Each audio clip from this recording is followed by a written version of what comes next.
Hey, John Trout here on my 10 acres in Holland, Indiana.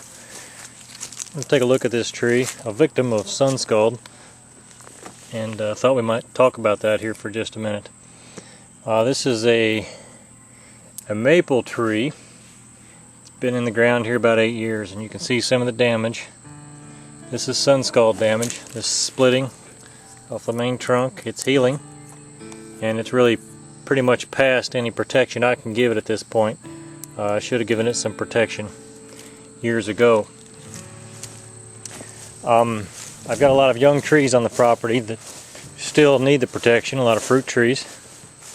But any young tree that's out in the open and going to get that direct sunlight in the wintertime is going to see some Sunscald damage. Now, basically what happens here is during the daytime, and I am looking due north, I'm facing south here, so this is direct sunlight in the wintertime, and those strong sun rays will heat this bark up in the winter, and then at night when that refreezes really good and cold, it will actually split that bark, and then the next growing season you can see the cracks starting to come out, and then you get disease, you get insects, borers, invites all kinds of problems.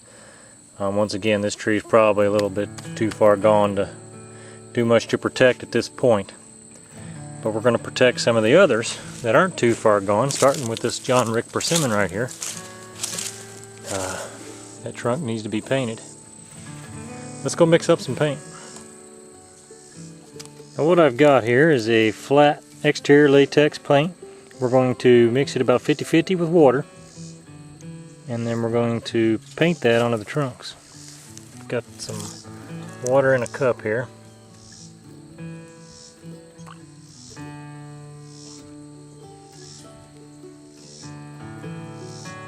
That'll be about right.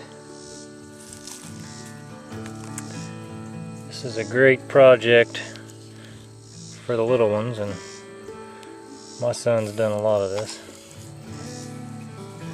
for me.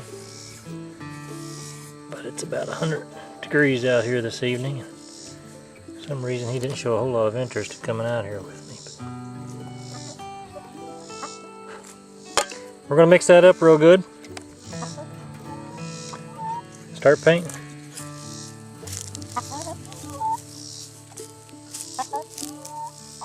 This is a tree of particular interest right here. It's a young Golden Delicious apple tree, and really hasn't bore much fruit yet. It's had a few apples on it the last couple of years, but waiting for that big year. As you can see, I'm missing a limb right here. I got a big old bare side on that side of the tree, and that's something we're going to work on next year. Maybe try to get something going right here. I wish I'd have got a bud graft in there this fall, and I didn't do it. We'll see what we can do next year. But as far as the Sunscald, here you see it, and here's the damage. And I'm not sure if this is borer damage right here with the holes, but that's trouble. That is trouble for this young tree. Now it's healing over pretty nicely right here, but this is in that direct line of fire. That guy right there in the summer, early winter time, we're going to be in trouble. So we're going to paint these up, heading down this way. I'm starting with the Golden Delicious because I know he's needed it for a long time. And I'm going to have to go up pretty high just simply because I do not have a branch. And I'm being really sloppy here just because I'm holding the camera. I do not have a branch